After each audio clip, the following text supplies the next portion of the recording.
Haribo, então, muito bem-vindos todos, muito obrigada por estar aqui para a gente estudar o Bhagavad Gita, que é o clássico da filosofia védica, com mais de 5.000 anos de antiguidade e continua sendo atemporal, porque ele continua nos dando instruções e nos dando conselhos muito úteis para a nossa vida, para hoje em dia. Então, como sempre, a gente começa cantando os mantras. Então, a gente se concentra, podemos fechar os seus olhos, juntar as suas mãos na frente, né, assim, nesse mudra, e a gente se conecta primeiro com os mestres espirituais que trazem esse conhecimento até nós, porque é através da cadeia de sucessão discipular, como Krishna mesmo explica no Bhagavad Gita, que esse conhecimento se torna acessível não apenas de forma lógica e inteligível, sino que realmente pode ser compreendido na sua profundidade. Então, por isso a gente primeiro invoca e se conecta com essa cadeia de sucessão discipular. Através desses mantras, através da meditação no mestre espiritual. Namo Vishnu Padaya Divyajnanam Pradayine Srimate Paramadvaiti Swamini Asirupine Sharanagata Bhaktevya Sudha Bhakti Vidadine Vishuddha Bhakti Siddhanta Daradara Nisevine Om Ajnanantimirandasyan Gyananjnanan Shalakaya Chaksurunmilitan Jene Tasmai Sri Gurave Namaha. Jaya Sri Krishna Chaitanya Prabhu Nityananda Sri Advaita Gadadara Sri Vasadi Gaura Bhakta Vrinda Vrindayai Tulasi Devyai Priyayai Kesavasya Cha Krishna Bhakti Pradi Devi Sachavaitai Namo Namaha. Hare Krishna, Hare Krishna, Krishna Krishna, Hare Hare, Hare Rama, Hare Rama, Rama Rama, Hare Hare. Hare Krishna, Hare Krishna, Krishna Krishna, Hare Hare, Hare Rama, Hare Rama, Rama Rama, Hare Hare. Hare Krishna, Hare Krishna, Krishna Krishna, Hare Hare, Hare Rama, Hare Rama, Rama Rama, Hare Hare. Jai Guru Apatita Pavana Ki Jai. Sra Bhakti Chandra Shanti Maharaj Ki Jai. Sra Bhakti Aloka Paramadhuri Maharaj Ki Jai. Sra Bhakti Vibhuda Buddha Maharaj Ki Jai. Sri Guru Param Param Ki Jai. Srila Bhaktivinoda Thakur Ki Jai. Srila Prabhupada Sri Santa Sarasvati Thakur pelos seus raios Ki Jai. Srimad Bhagavad Gita Ki Jai. Haribo. Então, vamos lá, começar. Então, eu vou compartilhar aqui a minha tela. É, onde que eu compartilho? Deixa que eu sempre tenho esse mesmo problema. Aonde que eu compartilho? Aqui. Compartilhar a minha tela. Aqui, recebo aqui. Prontinho.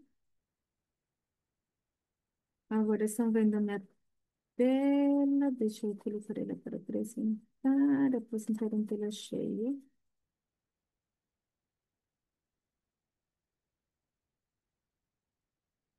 Pronto. Tá, estão vendo a minha tela, certo? Sim, Ótimo. Então, vamos lá. Então, a gente parou no verso 2,56. A gente está já finalizando o capítulo 2, mas eu quis voltar um pouquinho. Deixa eu aqui. Ao 2,54, só para a gente se contextualizar. Mas aqui eu só vou ler os versos até a gente chegar ao nosso ponto, onde a gente parou. Então, a gente está, bom, no capítulo 2, Krishna está respondendo, está primeiro dando uma resposta para Arjuna, a lamentação de Arjuna, então aí ele começa a explicar a diferença entre corpo e alma, depois começa a falar um pouco acerca de Bhakti Yoga, de Karma Yoga, e aí agora finalmente Arjuna faz a primeira pergunta. Ao longo do Bhagavad Gita, Arjuna vai fazer 16 perguntas. E todo o Bhagavad Gita vai se desenvolver a partir dessa conversa de perguntas e respostas entre Krishna e Arjuna. E aqui, Arjuna faz a primeira das 16 perguntas. Então, quando nos versos anteriores, né, Krishna fala acerca da pessoa que atinge o samadhi, né, ou esse estado de transcendência, então, nesse verso 2,54, tu, tu, tu, tu, então, Arjuna pergunta diretamente, fala, me fale quais são os sintomas daquele cuja consciência está assim absorta na transcendência, como fala e qual é a sua linguagem, como se sente e como caminha. Então, Arjuna já de cara ele fala, tá bom, você está falando que uma pessoa situada na transcendência, eh, finalmente se liberta do espesso bosque da ilusão, então finalmente ele consegue alcançar a transcendência e tudo mais, mas como que eu reconheço essa pessoa? Como que eu posso saber quem que essa pessoa é e não me deixar simplesmente iludir por qualquer enganador ou me auto-iludir? Pensando, ah, essa pessoa é muito santa. Não, como que eu reconheço uma pessoa santa realmente, uma pessoa, um transcendentalista verdadeiro? Então, Arjuna fala, me descreva quais são os seus sintomas, né? Ele faz umas perguntas, primeiro como fala. Então, se diz que pela fala se reconhece uma pessoa sábia ou um tolo, né? Se um tolo pode ser muito bonito, você fala, nossa, que pessoa incrível. Quando fala, você já reconhece, nossa, é um idiota. Ah, não, é uma pessoa, nossa, essa pessoa é digna de ouvir, né? E assim, e pergunta como se senta, essa pergunta como se senta tem um sentido específico, que é como que essa pessoa se estabelece na transcendência e como que ela se relaciona com os sentidos e com os objetos dos sentidos e como faz para ela permanecer em transe, como ela faz para ela permanecer nesse estado de samadhi, mesmo tendo que lidar com as coisas do mundo. Então, como ela se estabelece, como ela se relaciona com os sentidos, os objetos dos sentidos, que não é que uma pessoa santa ou na transcendência, então de repente já não está mais neste mundo. Mesmo estando aqui, precisa comer, fica doente, precisa se vestir, ou como que é, né? Ou de repente um transcendentalista já não come, já anda pelado, não precisa mais beber o chacinho, né? Nada. Então, a Adriana está perguntando, tá bom, se essa pessoa tem uma existência neste mundo, como que ela se relaciona com as coisas deste mundo, né? E como caminha. Então, como que ela se relaciona com este mundo e como que ela reage. O caminhar aqui se refere à forma como ela reage perante as dualidades do mundo, né? Que nesse mundo a gente tem, passa por sofrimento e passa por alegria, não tem ninguém que nunca passe por sofrimento ou que nunca passe por nenhuma alegria, né? A gente passa por honras, desonras, né? Um dia nós somos amados, louvados, no dia seguinte somos insultados, etc. Então, como que uma pessoa que está na transcendência reage perante essas dualidades do mundo. Então, essa é a pergunta de Arjuna, especificamente, como que essa pessoa se estabelece na transcendência e como que essa pessoa interage com o mundo. Agora, no verso 2,55, Krishna começa a responder. Então, aqui vem a resposta. Esse verso a gente já viu da vez passada, só vou dar uma lida. Então, bem-aventurado o Senhor disse, ó Arjuna, Partha, né? Partha quer dizer que Arjuna é o filho de Prita. Prita é o nome da mãe dele, também chamada Kunti Devi. Então, ele é o filho de Prita. E Prita, aliás, é uma grande santa. Ela especificamente é uma grande personalidade mencionada no Mahabharata e mencionada no Srimad Bhagavatam e mencionada em outros lugares, que é uma devota pura da Suprema Personalidade de Deus. Ela é uma grande personalidade. Então, aqui ele menciona, fala para Arjuna, você é filho de Prita, né? Dessa pessoa que, de fato, está muito além das coisas deste mundo material, né? E, e começa a responder. Então, Krishna disse que uma pessoa está em consciência transcendental pura quando renuncia a toda classe de desejo pela satisfação dos sentidos, os quais surgem do funcionamento mental, e quando sua mente encontra satisfação unicamente no eu. Então, aí ele começa a dar alguns sintomas. Até o final do capítulo, esse capítulo tem 72 versos, é um dos capítulos mais compridos do Bhagavad Gita, como a gente já falou, ele é um resumo do conteúdo do Gita. Então, ele é um resumo de coisas, temáticas que vão se desenvolver mais profundamente ao longo dos próximos capítulos do Bhagavad Gita. O Bhagavad Gita tem 18 capítulos. Então, ao longo dos próximos 16 capítulos do Bhagavad Gita, vão se desenvolver esses temas que foram apontados nesse capítulo 2. Então, esse é um dos mais compridos. Então, até o final deste capítulo, o verso 72, Krishna vai responder essas perguntas. Então, a primeira parte da resposta é essa pessoa que é pura, que está na transcendência pura mesmo, ela renuncia a toda classe de desejo por satisfação dos sentidos. Esse é o primeiro sintoma.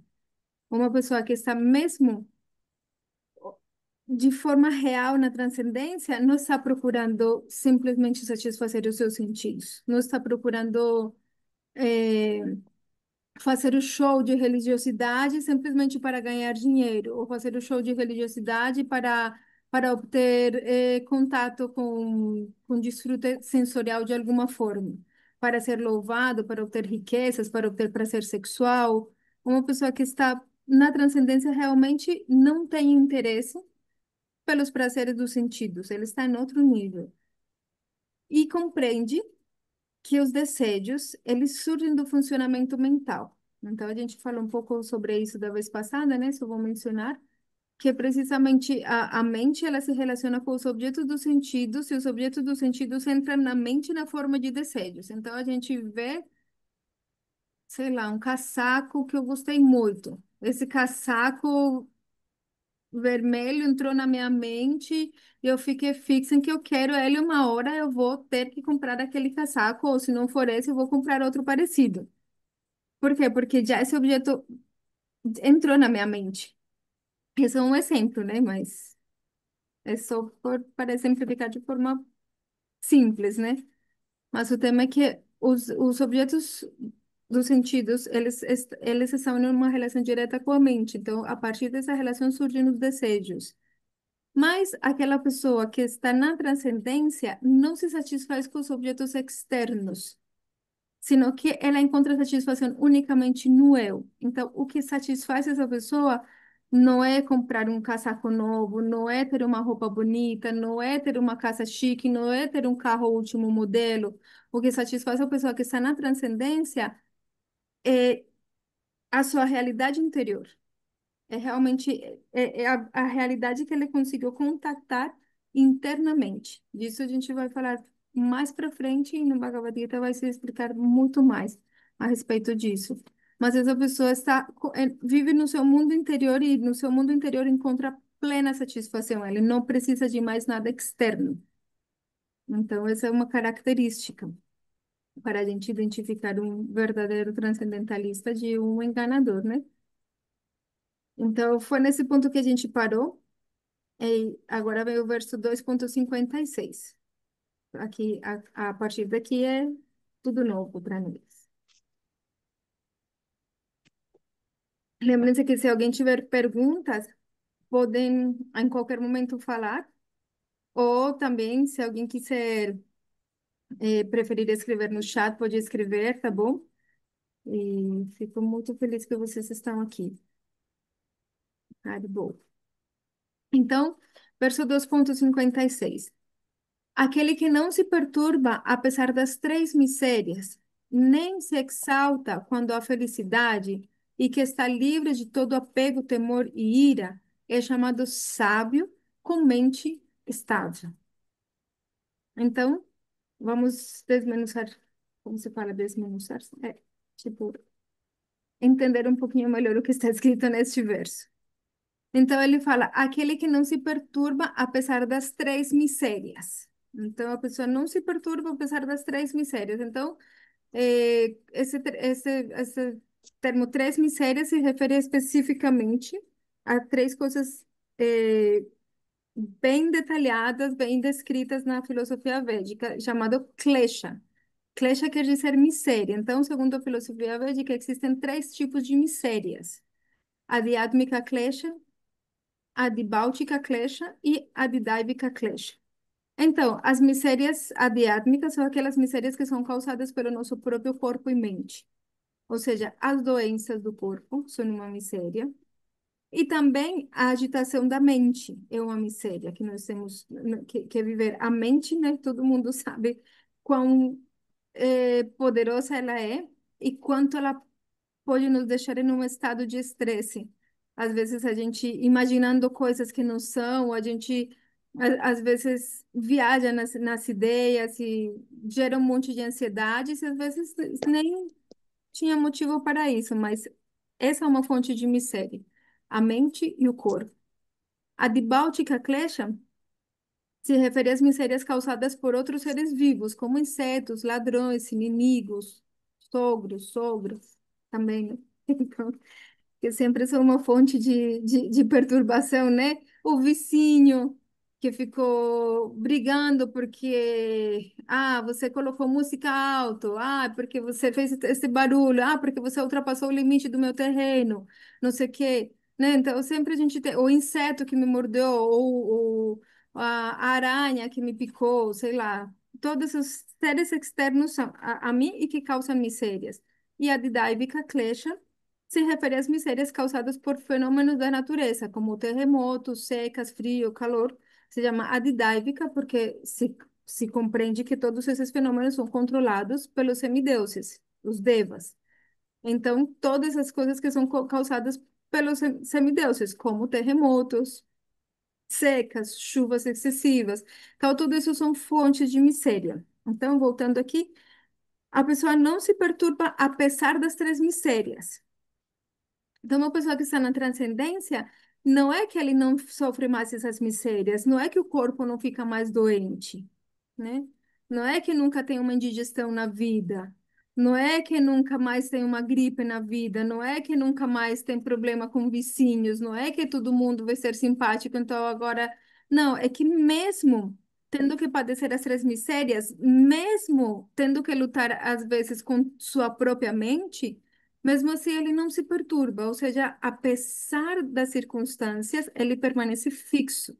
Essa é uma característica muito importante e até mesmo quando se descreve o que é o bhakti, o serviço devocional puro, esse sentimento puro de devoção por Deus, uma das características para definir que algo é bhakti realmente é que ele é ininterrupto.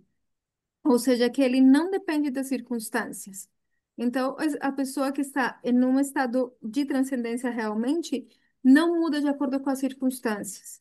As circunstâncias mudam, mas a pessoa se mantém fixa no seu caminho espiritual. Então, o seguinte, né? Não se exalta quando há felicidade e está livre de todo apego, temor e ira.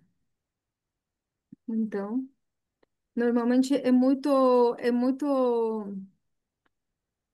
é, vamos dizer, quando a gente é insultado, tudo, a gente pode ter, até certo nível, digamos que pode ter alguém que consiga não se perturbar. Mas quando há bem-aventurança, quando há alguma felicidade material, ou quando a gente é louvado, ou quando isso, é muito mais difícil não se perturbar. A verdade é que a gente fica, como se fala? A gente treme um pouco, né? Quando a coisa vai muito bem, é mais fácil a gente tremer um pouco. Então, por isso que é um sábio que está realmente firme no seu caminho, apesar dele ser louvado, ele não fica perturbado, ele não fica apegado à circunstância boa, ele não fica apegado àquela circunstância em que ele é louvado, ou em que ele é bajulado, ou em que ele é parabenizado por qualquer coisa, né? Porque normalmente é fácil encontrar uma pessoa que faz austeridades, por exemplo, e que sempre vai sentir uma certa alegria de que as pessoas vejam, né? Olha o que eu fiz, olha como essa pessoa é incrível, tudo o que faz, né? Então, tem na Bíblia, fala uma coisa muito legal, né? Que Jesus fala para alguém que está fazendo um jejum e vai lá na, no templo, né? E fala do jejum que está fazendo e não sei o quê. E Jesus responde para ele que a tua mão esquerda não saiba o que a tua mão direita fez. Isso é muito legal, essa resposta de Jesus, porque e a resposta ele complementa, ele fala, porque se não, você já vai ter o resultado que você estava buscando. Ele fala com outras palavras, mas é isso. Se você faz um jejum, por exemplo, ou faz uma austeridade, ou qualquer coisa que você fizer, e fica se vanagloriando disso, então o resultado que você vai ter por uma ação que você fez vai ser a fama. E pronto, é isso que você vai ganhar. Mas não vai mais do que isso. Então, por isso, Jesus fala que a tua mão esquerda não saiba o que fez a tua mão direita, né? Então, a respeito disso, é isso, uma pessoa que não se confunde quando é louvado, quando as pessoas falam, ah, que bom, como você é bom, então a pessoa não tambaleia, ela se mantém firme na sua transcendência e na sua atitude também, né? E não se apega a essa situação. E também ele não tem medo de perder aquilo, né? Tem uma oração muito linda, precisamente feita por Kunti Devi, Kunti Devi, que é a mãe de Arjuna, eles na história do Mahabharata, que é precisamente quando conta tudo o que aconteceu antes da guerra do Mahabharata, que o Bhagavad Gita lembra que é aquela conversa entre Krishna e Arjuna no meio do campo de batalha, uns instantes antes de começar a guerra. Então, antes, para chegar nesse ponto da guerra, aconteceu que tanto Arjuna quanto seus irmãos e a sua mãe passaram por muitas injustiças. Eles, desde que eram crianças, tentavam matar eles, porque viam como eles eram poderosos e virtuosos. Tentaram matar eles junto com a sua mãe. Foram exilados para as florestas duas vezes. Passaram por muitas dificuldades. E Kunti Devi, no final, quando acaba a guerra e eles ganham a batalha, é, Krishna, da guerra, ele vai voltar para sua cidade, para sua casa, e Kunti Devi se aproxima de Krishna e fala coisas muito lindas. E entre as coisas que fala, ela fala que depois de tudo que eles passaram, ela falou: eu já não tenho mais medo de ser rejeitada, já não tenho mais medo de ser repudiada, de ser colocada em quarentena, já não tenho mais medo de nada disso. Ela falou: o único que me interessa é seus pés de lótus, o único que eu quero é simplesmente sempre estar conectada com você. Fala com Te Devi, e ela fala é, que quando ela passou por todas aquelas calamidades, ela esteve muito mais próxima de Krishna. Então ela ora falando: olha, eu quero que as calamidades venham de novo. Permita que essas calamidades venham uma e outra vez, porque dessa forma eu posso estar perto de você, eu posso pensar em você, e por pensar em você, eu não vou precisar mais nascer neste mundo material. Então, obviamente, ela é precisamente um exemplo de alguém que não tem mais medo, que não tem medo de que vai acontecer comigo, não tem medo da pobreza, não tem medo da rejeição social, não tem medo de nada disso e também não sente ira. Então, são características bem sublimes, né? Parece fácil de falar, mas não é tão simples de existir, né? Então, e Krishna fala, essa pessoa é chamada um sábio com mente estável. Então, aqui, sábio com mente estável, o que que ele quer dizer com isso? Poderem existir muitos sábios, munis, é a palavra em sânscrito, em diferentes gradações, mas aqui se menciona especificamente a Sthita Vir Muni.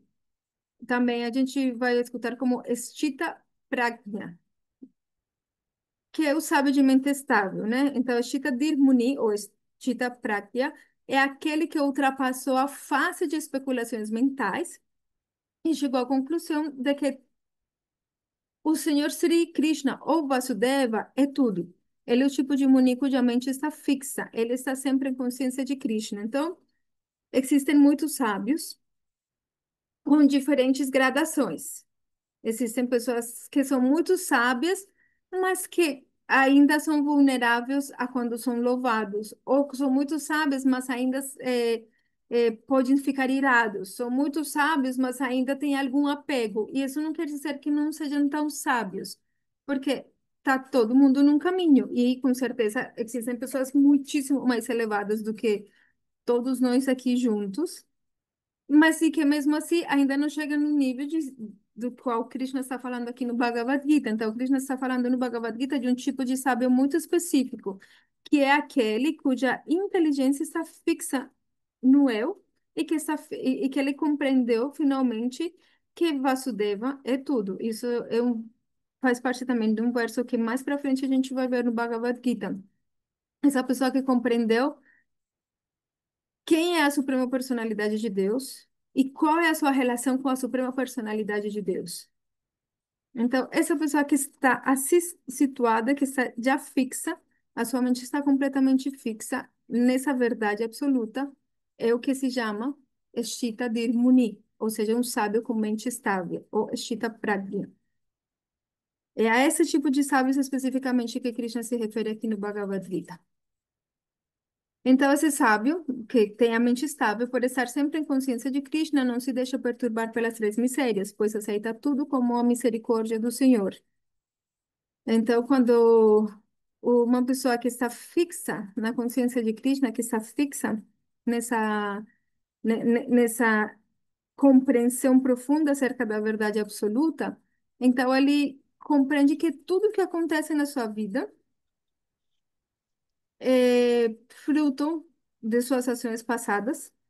Então, quando acontece uma coisa de ruim na sua vida, ele não pensa, ai, porque Deus é tão malvado, olha, eu aqui orando para ele, eu aqui servindo ele e ele me manda essa miséria. Ele não pensa dessa forma, né? Como normalmente uma pessoa comum poderia pensar, né? Uma pessoa comum se aproxima de Deus normalmente esperando uma recompensa. E tudo bem, é um tipo de piedade também. Mas a pessoa da que se fala aqui não está se aproximando de Deus em busca de uma recompensa. Então, por isso, quando alguma coisa de ruim acontece com ele, ele não culpa Deus. Ele não fala, Deus, por que você permitiu isso? Né, tem pessoas que perdem a sua fé em Deus se alguma calamidade lhes acontece, porque pensam, eu que sou uma pessoa tão boa, como é possível que isso aconteça comigo? Mas aqui, esse tipo de sábio, de mente estável, ele vai pensar, isso ruim está acontecendo comigo devido a minhas próprias malfeitorias passadas, né? Todo sábio tem um passado. Todo santo tem um passado, né? E todo pecador tem um futuro. Diz o ditado. Então, esse é o pensamento que a pessoa que está nessa categoria tem. Ele pensa, se alguma coisa de ruim acontece, é porque eu fiz coisas ruins na minha vida passada, ou nessa mesma vida antes de estar em consciência de Krishna, e mereço. Isso e um tanto a mais. Mas Krishna é tão misericordioso que não me manda tudo. E também quando a pessoa recebe alguma coisa boa, ela pensa, isso é a misericórdia do Senhor. Então, esse tipo de pensamento faz com que essa pessoa esteja estável. Esse tipo de pensamento, se a gente conseguir pensar assim, a gente vai sofrer bem menos, porque a gente compreende que o nosso sofrimento também se deve a erros que nós cometimos no passado, mas que agora nós podemos não cometer esses erros, aprender a nossa lição, passar e tolerar aquilo que precisamos passar, porque faz parte das consequências das atividades que nós mesmos realizamos no passado e tolerar com paciência, sabendo que a partir que agora não estou mais realizando atividades ruins e que agora espero só pelo menos não ter essas consequências ruins, né? Mas são níveis diferentes de consciência, certo? O sábio de mente estável, né, Sthita Pragya ou Sthita Dhirmuni, quando está feliz, reconhece que isso é obra do Senhor e considera ser indigno de tal felicidade. Então, essa é a mentalidade dessa pessoa que consegue se manter firme. Quando ele está feliz, ele não pensa, eh, Olha como eu sou bom, porque eu fiz tantas coisas boas no passado que agora essa felicidade vem a mim como uma recompensa. Se fala que todo esse orgulho, esse prestígio que você carrega, se achando merecedor de bons resultados, é como se você estivesse com uma coroa de ouro muito pesada e estivesse em pé em uma areia movediça. Então, enquanto mais é o peso daquela coroa que representa o seu orgulho, mais você se afunda naquela areia movediça. Então, o sábio de mente estável é o suficientemente inteligente para não se enredar com o falso orgulho, com o falso prestígio de pensar isso de bom acontecer comigo porque eu fui bom, porque eu sou bom, porque eu mereço. Tudo bem que a gente está acostumado a pensar, ai, não, você merece coisa boa, procura coisa boa porque você merece. Assim, tudo bem, todo mundo merece o melhor. Todo mundo merece o melhor, mas também todo mundo merece uma mistura de acordo com o que a gente fez. Mas o que está, o sábio que está na transcendência, que está procurando realmente focado na transcendência, ele já está além desse nível material, ele quer se desenredar do pensamento materialista. Então, ele não quer mais pensar, eu mereço isso, eu quero coisa boa, conforto para o meu corpo, porque eu mereço. Não. Se vem uma coisa boa, é porque Krishna me deu, mesmo que eu não mereça. Mas isso não me perturba. Não me deixa extremamente feliz. Se Krishna quis me dar por sua misericórdia, sempre que seja útil para meu avanço espiritual, eu vou aceitá-la. Mas se isso não for útil para meu avanço espiritual, também não quero. Então, esse é o pensamento daquela pessoa da qual Krishna está falando aqui, que é o transcendentalista, aquele que está realmente fixo no transe. Entende que apenas pela misericórdia do Senhor ele está numa condição confortável e é capaz de prestar melhor serviço ao Senhor. Então, lembram que alguns versos atrás, Krishna estava falando acerca da importância de não se considerar o, o autor das ações, de não considerar eu fiz isso e, portanto, eu mereço a recompensa por aquele ato que eu fiz. Por quê? Porque dessa forma a gente se desenreda do cativeiro material. Então, aquele sábio de mente estável, ele não se considera a si mesmo o autor, assim como Krishna descreveu nos versos anteriores. Então, por isso, ele simplesmente considera que se ele está numa situação confortável, ele não considera é porque eu fiz, é porque eu lutei por isso, não, ele simplesmente considera essa situação confortável é para servir melhor Krishna. Então, ele não rejeita uma situação confortável se ela for útil para servir a Krishna. Mas se essa situação confortável for desfavorável, ele vai rejeitá-la.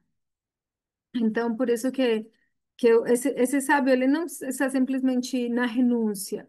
Ele simplesmente observa aquilo que é adequado para servir Krishna e compreende que aquilo que tem de bom e que é útil para o serviço a Krishna é a misericórdia de Krishna, provém da misericórdia de Krishna. Ele não deseja, mesmo na presença de abundantes oportunidades para a satisfação dos sentidos.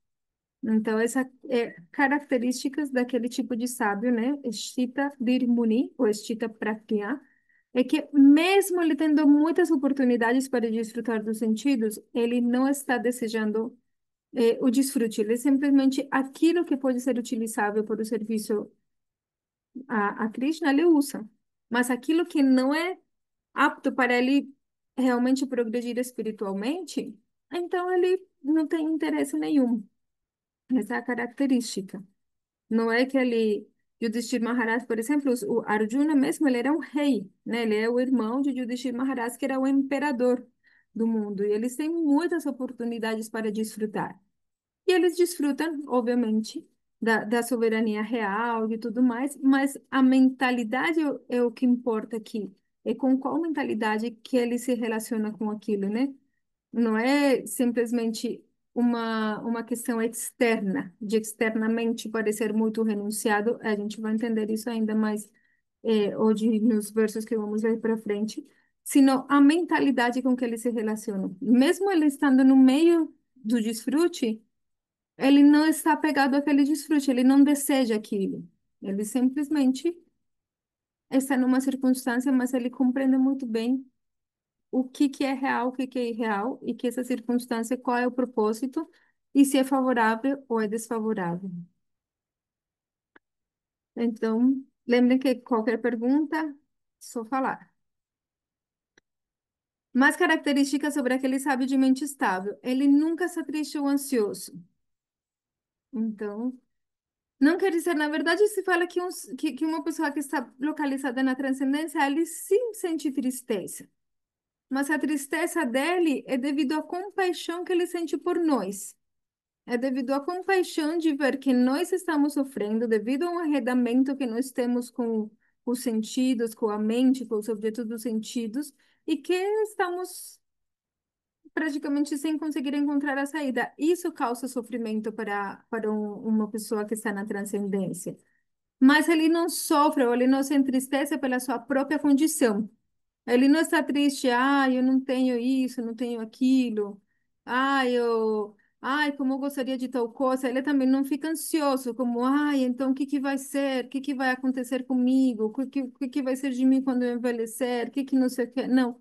Ele não se preocupa, não tem essa ansiedade a respeito do seu próprio corpo, mas ele se entristece mais pelo bem-estar dos outros e por ver a falta de consciência de Krishna dos outros que conduz a sofrimento, né, naturalmente. Seu rosto não demonstra anseio por prazer, não tem raiva de quem o prejudica ou tenta matá-lo e não sente medo da morte. Características para a gente compreender realmente quem que é um santo de verdade, né? Quem que é na transcendência mesmo, né? Tem aqui um exemplo de Jadabharata, que é uma história muito legal no Srimad Bhagavatam se contar essa história, né? De Bharata, na verdade, tinha um grande rei, que era Bharata Maharaj, e ele, tendo acesso a todo o desfrute, tendo o reino inteiro, ele era o rei praticamente do mundo inteiro, né?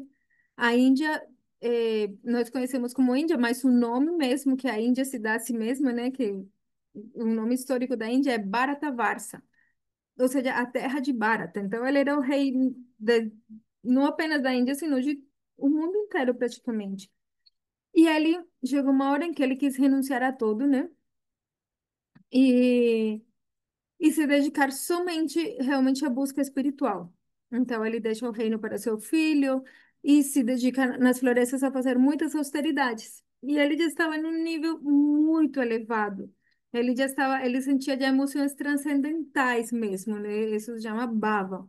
Ele já estava num nível de desenvolvimento espiritual muito avançado. Mas aconteceu uma vez que tinha uma veadinha, né, um animalzinho fêmea que estava bebendo água no rio, próximo de onde Bharata Maharaj estava. E aí ela escutou um leão, se assustou, ela caiu na água, ela morreu, mas ela abortou um filhotinho que ela tinha. Só que o filhotinho sobreviveu. Então Bharata Maharaj ficou com compaixão daquele animalzinho e pegou ele e começou a cuidá-lo. E aí aconteceu que ele acabou tão apegado ao bichinho que ele, quando estava meditando, ele acabava se distraindo por ver as gracinhas que o bichinho fazia e acabava andando com ele para todo lugar, para cá e para lá. E aconteceu que uma vez ele estava andando na floresta, caiu num poço, ele morreu e ele ficou preocupado o que que vai acontecer com o veadinho.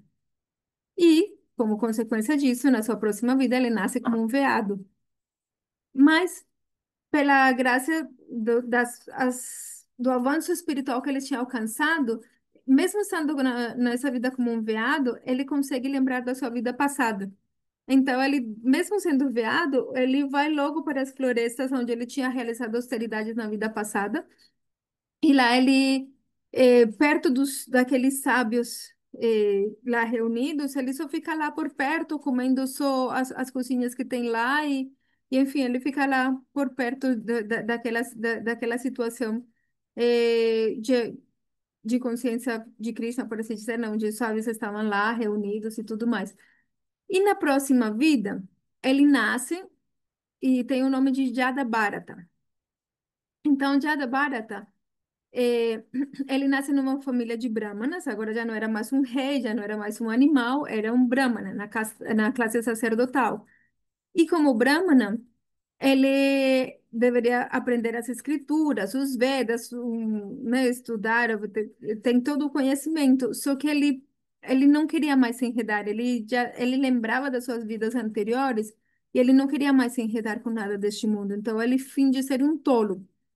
E ele finge ser um tolo, então as pessoas, o pai se esforça muito por educá-lo, por ensinar-lhe as coisas, mas ele finge que não está aprendendo nada, porque ele simplesmente não quer correr o risco de se enredar de novo por algum descuido, como quando ele se apegou àquele viadinho. Então, ele não quer mais correr esse risco. Então, ele simplesmente finge ser um tolo, o pai morre e os irmãos zombam dele e maltratam ele, e ele não se importa com que ninguém maltrate ele, nada. Então, certa vez, tinha uns adoradores de Kali que estavam passando e eles queriam fazer um sacrifício humano para Kali. E um sacrifício humano, quando viram que, tem esse Jada Bharata, que ele é tipo um retardado mental. Então, ele pode ser sacrificado, porque ele não tem nenhum defeito físico, nada, e ele é como eles falavam assim, ele é tipo quase um animal, porque ele é retardado mental, então vamos sacrificar ele. E pegaram ele e levaram para sacrificar para a deusa Kali. E ele, mesmo sabendo que ia ser sacrificado, que ia ser morto, ele não rejeitou, reagiu. Ele falou: tá bom, vamos lá, vão me matar, vamos lá, vão me matar, né? E, e aí, quando ele vai ser sacrificado, imediatamente a deusa Kali percebe que estão levando para sacrificar um grande devoto da Suprema Personalidade de Deus, e a própria deusa Kali, ela é devota da Suprema Personalidade de Deus, e ela sabe a importância dos Vaishnavas.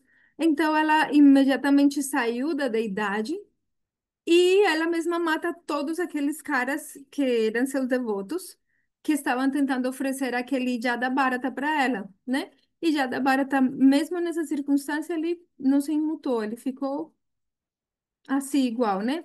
Então, aqui tem uma citação de um verso do Srimad Bhagavatam, do canto 5, capítulo 9, verso 20, que diz assim, né? Depois de contar a história de Jada Bharata, então, o Sukadeva Goswami, que narra o Srimad Bhagavatam, fala o seguinte, diz: Bhagavan Sri Vishnu, que porta o Sudarshana Chakra, e é a morte para a morte personificada, vive ansioso por cuidar de seus bhaktas. Ó Vishnurata, alguém sempre protegido pelos braços do Senhor, ele dá proteção integral ao tais Bhagavata Paramahamsas, que se libertam da tendência de falsamente identificar o corpo como sendo o eu, que cumpriram a dificílima tarefa de desfazer o nó do apego mundano, cujos corações pulsam ansiosamente em pensamentos voltados para o bem-estar de todos os seres vivos, e que nem prejudicam os outros, nem se sentem hostis a eles. Tais Paramahamsas que aceita no refúgio dos destemidos pés de lótus de Sri Bhagavan, não se perturbam jamais, nem mesmo no momento de sua própria execução. Não há nada de surpreendente quanto a isso. Então, depois de ver, mostra o exemplo de Jadabharata, ele mostra quem está realmente situado na transcendência, que é um devoto puro da Suprema Personalidade de Deus, ele não se agita nem sequer quando é prejudicado ao ponto de Adabarata estar sendo levado para ser morto e ele não se agitou por conta disso. Então, são características, né, do Paramahamsa. Então, não é para desanimar nós, né? Que a gente vê isso, a gente pensa, putz, mas tô longe ainda, né? Pelo menos eu. Mas é para a gente ver aonde a gente vai chegar, né? E para a gente realmente compreender quem está no nível da transcendência e qual é o caminho que eu preciso percorrer, né? Se eu imagino que o Japão é aqui do lado, então eu não me preparo porque eu falo, o Japão é aqui do lado, é só eu sair aqui que eu já chego, né? Aí, de repente, um dia eu saio e chego aqui e nada, não tem Japão nenhum, né? Então, se eu não souber aonde que eu quero chegar e qual é a distância até onde eu quero chegar, não tenho como me preparar para essa longa viagem. Então, por isso é melhor eu saber para onde que eu quero ir, né? E se a gente está procurando a transcendência, realmente se libertar do enredamento deste mundo material e seguir os conselhos de Krishna no Bhagavad Gita, é bom saber onde que vai a meta, né? Então, até aí alguém tem alguma pergunta? Tá tudo certo? Podemos continuar? Sim, acho que tá tudo certo. Tá bom, ótimo. Qualquer pergunta é só falar. Então, verso 2,57. Aquele que não tem apego, que não se alegra quando obtém o bem, nem se entristece quando obtém o mal, encontra-se firmemente situado no conhecimento perfeito. Então, a pessoa não tem apego, já é bem difícil, né? Ela não fica feliz quando obtém o bem. Não é que, isso saiu muito bem, não sei o quê. Tá bom. É como compreender que tanto o sofrimento quanto a felicidade, eles vão vir de forma natural. A gente não precisa correr atrás da felicidade, mesmo que a gente pense que sim, a gente fica correndo atrás da felicidade, mas a gente, na verdade, não precisa correr atrás dela. Ela vai vir de forma natural, como resultado do nosso próprio karma. E também não adianta quanto a gente fugir do sofrimento, o sofrimento vai vir de forma natural, de acordo com o nosso próprio karma. Então, a pessoa que está localizada na transcendência não fica super feliz porque alguma coisa deu certo, mas também não fica super triste porque alguma coisa deu errado. Porque, como a gente falou, compreende que isso é decorrente, bem seja do karma ou da misericórdia da Suprema Personalidade de Deus e nada mais tem a fazer exceto tolerar. Então, essa pessoa não tem apego, quer dizer, ela não se apega a uma situação boa, nem rejeita uma situação ruim, ela simplesmente está sempre firme, sem, sem importar a circunstância, firme no seu caminho espiritual. Essa é uma característica muito importante. Então, aqui nesse verso se usa uma palavra que é anabhishneha. Anabhishnehana. Não sei como se pronuncia. Vishneha. Não sei exatamente, se pronuncia algo assim. Significa que essa pessoa está livre de toda afeição decorrente de designações materiais. Então, se fala que existem duas classes de afeição. Uma é sopadikashneha, quer dizer, aquela afeição que é relacionada ao corpo. E a outro tipo de afeição é nirpadika sneha, ou seja, relacionada a Sri Bhagavan. Normalmente, devido à nossa identificação com o corpo, nós sentimos afeto em função do corpo. Então, aquelas pessoas que são relacionadas comigo em função do corpo, porque são meus parentes, por exemplo, ou porque de alguma forma trazem satisfação para o meu corpo ou para a minha mente. Então, por essas pessoas eu sinto afeto normalmente. Mas aquele que está um pouquinho mais na transcendência, então ele não sente afeto em função das designações corpóreas, ou seja, não sente afeto em função de este é meu filho, esta é minha mãe, este é meu marido, esta é minha esposa, este é meu primo, é meu amigo. Não em função dessas designações relativas ao corpo, mas em função a relação com Sri Bhagavan. Essa pessoa aqui é uma alma, uma partícula, uma parte, parcela eterna da Suprema Personalidade de Deus. É essa que é a importância dessa pessoa e não a relação com o corpo. Então, quem é Chitta Prajna, né, ou Chitta Dhir Muni, que mantém a inteligência fixa, está livre da identificação com o corpo, motivo pelo qual não demonstra Sopadika Sneha, ou seja, esse apego ou esse afeto devido à designação corpórea, senão que ele tem nirupadika sneha, sendo bem-querente de todos os seres vivos. Então, ele é imparcial com todos os seres vivos. Não quer dizer que ele não demonstre afeto, né? É certamente afetuoso, porém, seu afeto está livre de designações materiais. Não é simplesmente que ele ama seu filho, seu próprio filho, mas os filhos dos outros são para ele indiferentes. Não. Ele ama o ser espiritual, portanto, para ele, tanto seu filho quanto os filhos dos outros estão na mesma categoria, no sentido de que são todos almas espirituais. E não é simplesmente que o seu próprio filho tenha que ser mais importante para ele, né? Então, isso é alguém que está situado na transcendência. Alguém que está situado na transcendência não se sacrifica mais por aqueles que têm relação com o seu próprio corpo, ou menos por aqueles que não têm, sino que ele se esforça pelo bem de todo mundo. E, obviamente, o seu avanço espiritual é uma forma dele beneficiar todo mundo, né? Então, vamos lá, hoje estamos avançando rapidamente. Verso 2,58. Aquele que é capaz de retrair seus sentidos dos objetos dos sentidos, tal como uma tartaruga retrai suas extremidades dentro da carapaça, deve ser considerado como estabelecido no conhecimento verdadeiro. Então, Krishna vai dando mais características ainda. Então, ele fala: essa pessoa é capaz de retrair o seu sentido dos objetos dos sentidos. Então, a gente já viu que os objetos dos sentidos, né, ou seja, o tato, o sentido do tato, ele está relacionado com a pele, por exemplo, né, com sentir algo agradável, o toque, né, agradável na pele.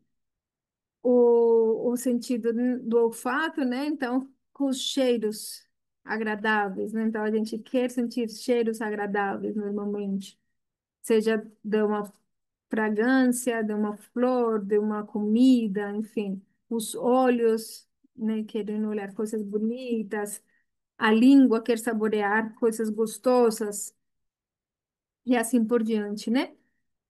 Mas o mundo está sempre nos oferecendo muitos objetos.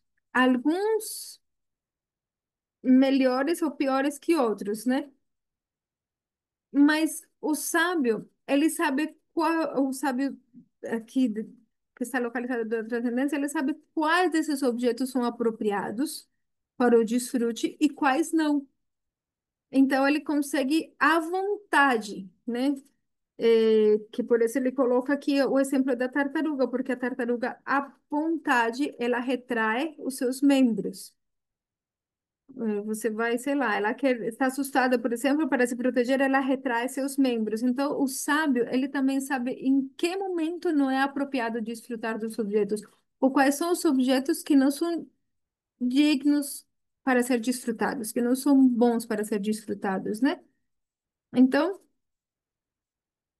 Krishna responde a pergunta Kim Ashita, como se senta, né? Então, lembra que uma das perguntas que a Arjuna fez foi como se senta, né? Que quer dizer como que ele se relaciona com os objetos dos sentidos, como que ele se estabelece na transcendência e como que ele se relaciona com os objetos dos sentidos. Kim Ashita. Esse duas A's é porque em sânscrito escreve com A e um pauzinho em cima, que na verdade é um A dobrado ou I dobrado. Então, Ashita.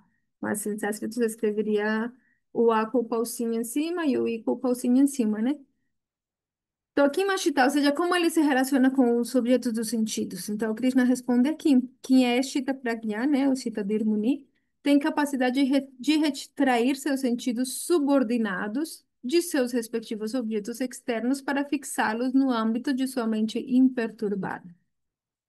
Então, a gente não é bem assim, né? É, a gente quer ver coisas, né, como...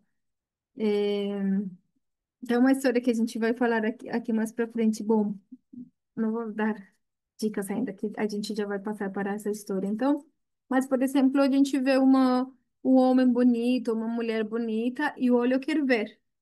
O olho não quer tirar a mirada daí, né? Então, o sábio de mente estável sabe que isso não vai ser bom, porque vai simplesmente agitar a sua mente, vai perturbar a sua mente e vai fazer com que ele queira satisfazer um desejo. Então, ele retrai os seus sentidos, ele não olha para aquilo que não vai ser favorável. Então, isso também faz parte do processo que nos leva ao avanço espiritual, porque o processo, esse processo que se chama sadhana, né, a prática espiritual regulada, passa em um primeiro estágio, por a gente controlar os sentidos de forma forçada. De forma forçada, por quê? Porque nós ainda não estamos no nível do Sthita Pragya, ou seja, nós ainda não temos a nossa mente fixa. Ela ainda fica perturbada facilmente pelos objetos dos sentidos. Então, é fácil. Se eu, é como nos alcoólatras anônimos, né, ou nos narcóticos anônimos, normalmente um dos primeiros conselhos que vão dar para alguém que, que está tentando sair da droga é não fique perto de lugares onde se consome droga. Não fique com amigos com os quais você costumava consumir drogas. Mesmo que não estejam consumindo na hora, mas não fique com eles. Por quê? Porque a sua mente vai se agitar. Porque o desejo vai se intensificar e uma hora você vai correr atrás da droga de novo. Então, a nossa situação é parecida. Nós estamos muito viciados nos objetos dos sentidos. Estamos muito viciados. Então, um sábio que está fixo na transcendência, ele sabe em que momento retrair os seus sentidos. Então, isso não é para eu olhar. Para que eu vou ficar olhando e me achando o autocontrolado? Isso não é para eu olhar. Esse tipo de comida, eu nem encosto nesse tipo de comida. Mesmo que esteja com fome, não como isso. Porque esse tipo de comida vai me trazer uma consequência, um tipo de mentalidade, um tipo de agitação mental, um tipo de desejo que não vai me ajudar a me desenredar do mundo material. Então, esse tipo de comida eu não como. Então, por isso que no processo de sadhana bhakti, no qual a gente controla nossos sentidos pela força mesmo, né? Pela força quer dizer, não é natural para nós, porque ainda estamos muito viciados naquilo, né? Mas para um sábio de mente estável é natural. Por quê? Porque ele está fixo no âmbito da sua mente imperturbada, ou seja, ele está já fixo na transcendência, então ele sente mais prazer no âmbito interno do que com a satisfação externa. Então ele já sabe que comer uma comida X, mesmo que seja muito gostosa, não vai dar para ele o mesmo prazer que é aquela comida que está relacionada com Sri Bhagavan, ou seja, aquela comida que é um remanente do que foi oferecido à Suprema Personalidade de Deus, mesmo que possa ser uma comida mais simples, por assim dizer. Então, ele não está mais iludido pelo desfrute dos sentidos. Os sentidos materiais querem se tornar independentes e vagar pelos objetos externos. No entanto, quando todos os sentidos se subjugam à inteligência e às implicações das escrituras reveladas, eles não podem vagar de forma independente. Então, bom, para um transcendentalista, é muito importante o controle dos sentidos. Fundamental. Vamos falar muito sobre isso ao longo do Bhagavad Gita, mas é fundamental. No, em toda a cultura védica se fala acerca do controle dos sentidos e se compreende que uma pessoa é mais elevada enquanto mais autocontrole ela tenha, ou seja, enquanto menos ela seja subjugada aos ditames dos sentidos. Ou seja, se eu estou subjugado ao ditame dos sentidos, eu vou comer coisas impuras mesmo sabendo que elas são impuras, simplesmente porque são gostosas. Ou se eu sou subjugada ao ditame dos sentidos, eu vou eh, ter uma vida sexual impura também, indesejada, de uma forma num contexto indesejado e tudo mais, simplesmente porque dá prazer. Ou se eu sou subjugada aos sentidos, eu posso cometer todo tipo de atividades pecaminosas simplesmente porque dá para ser. E até mesmo apesar de saber que aquilo é pecaminoso, que aquilo vai causar sofrimento para mim ou para outros. Mesmo assim, eu acabo enganando, mentindo, machucando os outros, simplesmente porque o meu desfrute me impele a isso. É como uma força que eu não consigo controlar. Então, o sábio que está na transcendência, ele não está mais nesse nível. Ele controla os seus próprios sentidos. Então, o controle dos sentidos começa primeiro a ser forçado. Ou seja, eu quero muito aquilo, mas eu não vou. Não porque eu não quero, senão porque a minha inteligência me diz isso não vai me ajudar. E a minha inteligência me diz isso porque eu compreendo que os sábios recomendam aquilo, que o Bhagavad Gita recomenda aquilo. Então, se eu compreendo que é isso que estão me falando o Bhagavad Gita, as escrituras, os sábios, a minha mente compreende os motivos disso, então, ela vai se tornar uma força para falar: não, eu não vou comer aquilo, eu não vou atuar desta forma, eu não vou fazer isso. Por quê? Simplesmente porque não faz bem para o meu progresso espiritual. Simplesmente por isso, mesmo que seja bom, aparentemente, mesmo que seja prazeroso, mesmo que, né, mas normalmente quem não controla os sentidos na hora do prazer não quer pensar nem em nada ético ou moral ou nada, né? Mas uma pessoa que está na transcendência consegue subjugar os seus sentidos pela força da sua inteligência. Uma tartaruga, que é o exemplo que se dá aqui, né? Por isso a gente tem essa tartaruguinha aqui bonita, que diz uma tartaruga recolhe seus membros em seu casco por seu próprio desejo. Da mesma maneira, um yogi de inteligência inabalável subjuga seus sentidos com a força de sua inteligência. Então, por isso que o exemplo da tartaruga é dado aqui, porque ela retrai os seus membros quando ela quer. Ela não é forçada a isso, ela simplesmente quer se esconder, se esconde. E quando ela quer sair, ela sai, certo? Então, da mesma forma, né? Assim, seus sentidos às vezes permanecem estáveis e, em outras ocasiões, se voltam para objetos apropriados, sempre de acordo com o ditame da inteligência. O que que isso quer dizer? Ninguém consegue sobreviver se não desfrutar dos sentidos. Ninguém consegue sobreviver se não comer. E a comida, ela não pode ser simplesmente saudável, a comida tem que ser prazerosa também, porque até mesmo segundo os Vedas, né, segundo a medicina ayurvédica, ela também nutre enquanto ela for prazerosa também. Isso faz parte da nutrição da comida, por exemplo, né? Então, todo mundo tem que desfrutar do sentido de alguma forma, né? Não é que, então, você tipo, vai ter filhos? Como você vai ter filhos se você não tem vida sexual? Tem que ter vida sexual. E a vida sexual é prazerosa de forma natural. Então, não é que não exista, que se renuncia ao prazer. Krishna vai ainda explicar isso mais a fundo no Bhagavad Gita mais para frente, mas não é que se renuncia ao prazer, sino que há formas apropriadas de se relacionar com esse prazer. Então, por isso é que se aquilo não é bom, para mim não é puro, não é bom para meu avanço espiritual, eu não consumo isso. Mas aquilo que é bom, que é puro, que é bom para meu avanço espiritual, eu consumo e me satisfaço com aquilo alegremente.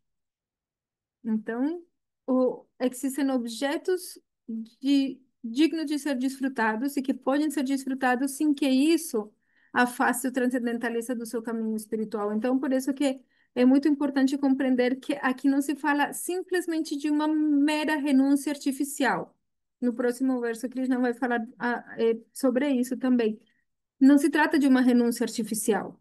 Não se trata, o que importa não é renunciar ao desfrute dos sentidos, sino diferenciar o que que é digno de ser desfrutado, o que por desfrutar daquilo não vou me enredar no mundo material e o que é que vai me enredar no mundo material se eu desfrutar daquilo.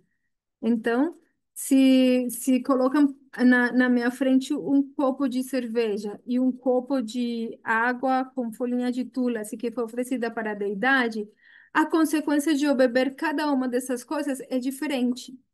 E talvez aqui a aguinha com tulasi, eu posso desfrutar muito. Vamos dizer que não é água tulasi com tulasi, que é um lassi de manga, bem gostoso, né?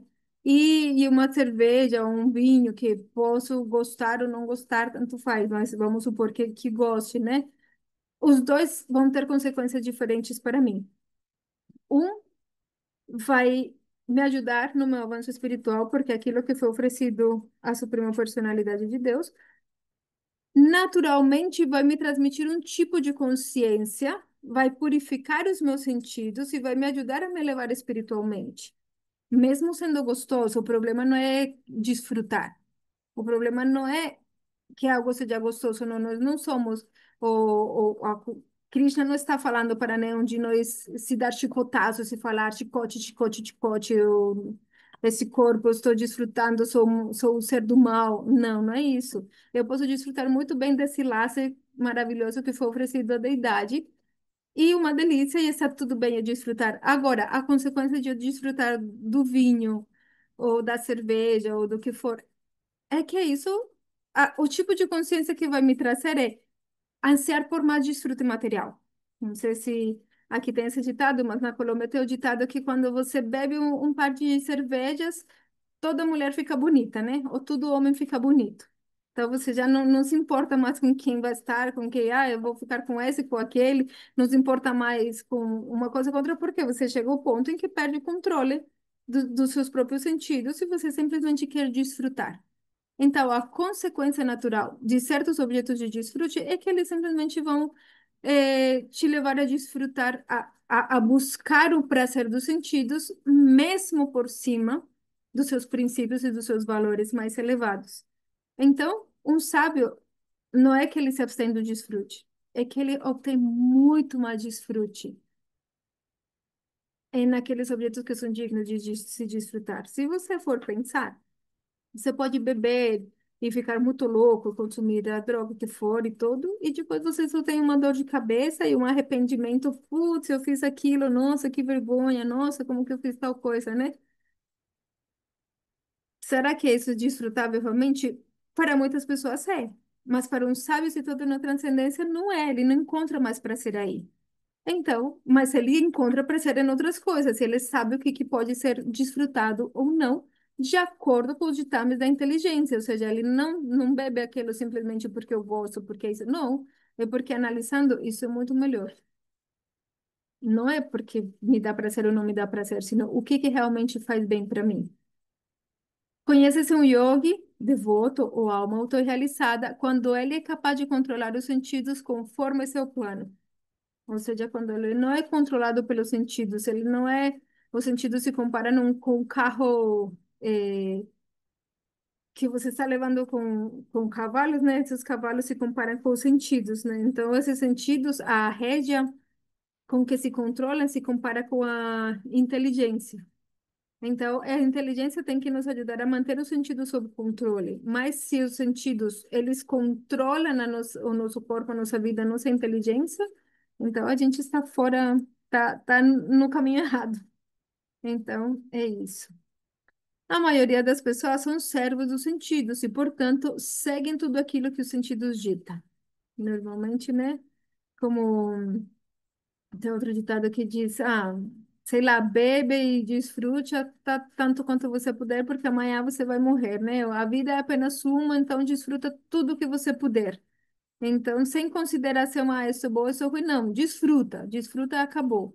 Então, esse é um caminho. Só que os Vedas vão te falar, esse caminho vai te levar para o inferno, porque você não tem apenas uma vida, a sua vida continua. Mas existe outro caminho, que está mais seguro, que é, não desfruta de tudo o que for, o que passar na sua frente. Seja seletivo, saiba o que que vai te trazer sofrimento e o que que vai te trazer alegria, o que que vai te trazer não alegria imediata, sino alegria eterna, o que que realmente é para o bem-estar eterno do teu ser, né? Um yogi deve ser muito forte para controlar seus sentidos, que são como cobras venenosas, e não lhes permitir agir de forma independente. Então, sempre ao longo do Bhagavad Gita, e ao longo das escrituras védicas, e ao longo de todos os tratados que explicam o caminho da Bhakti Yoga, sempre vão se falar como fundamental o controle dos sentidos. Controle dos sentidos significa controle da mente. Krishna vai falar mais para frente no Bhagavad Gita como não é possível ser feliz se não se tem paz mental. E não é possível ter paz mental se os sentidos não estão controlados. Então, é uma sequência, uma cadeia. Então, os sentidos precisam estar controlados para a gente poder ter paz mental. Porque unicamente com paz mental a gente consegue realmente avançar no caminho espiritual. Então, o controle dos sentidos é fundamental. Bom, alguém tem perguntas até aí? Vamos que vamos? Então, verso 2,59.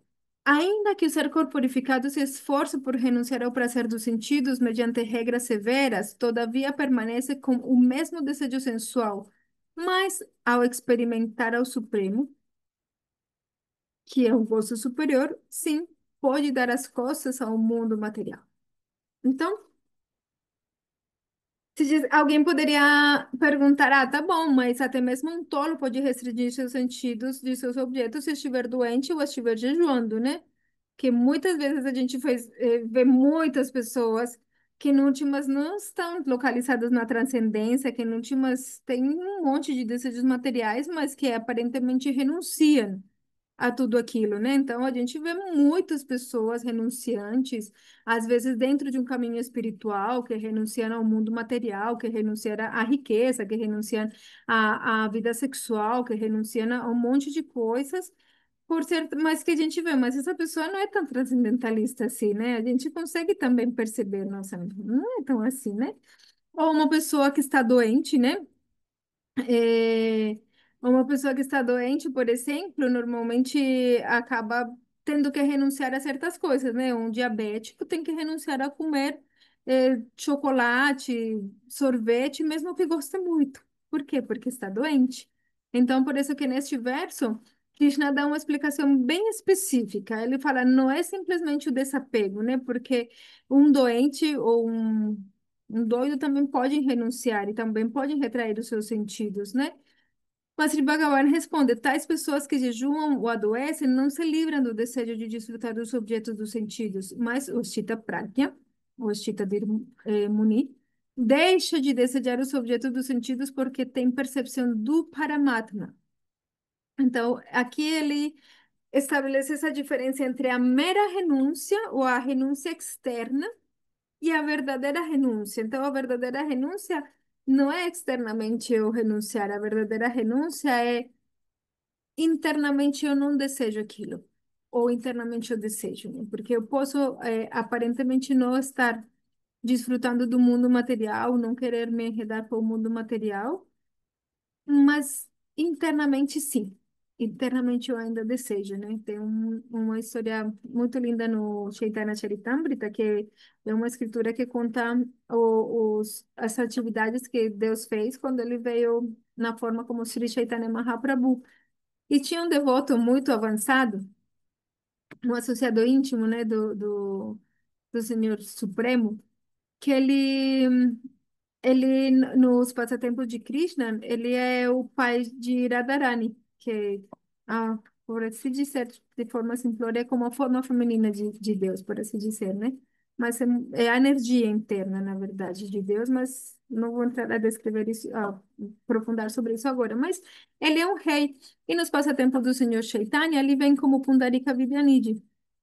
E ele é uma pessoa muito rica também. Então, quando o senhor Chaitanya sabe que ele está chegando na cidade onde ele está, fica muito feliz, né? Porque nesse momento ele vai chegar e aí, então, um devoto chama a Gadadara Pandit, que é uma manifestação de Radharani, precisamente. É... Ah, Beth tem que sair. Haribo, Beth, tchau. Então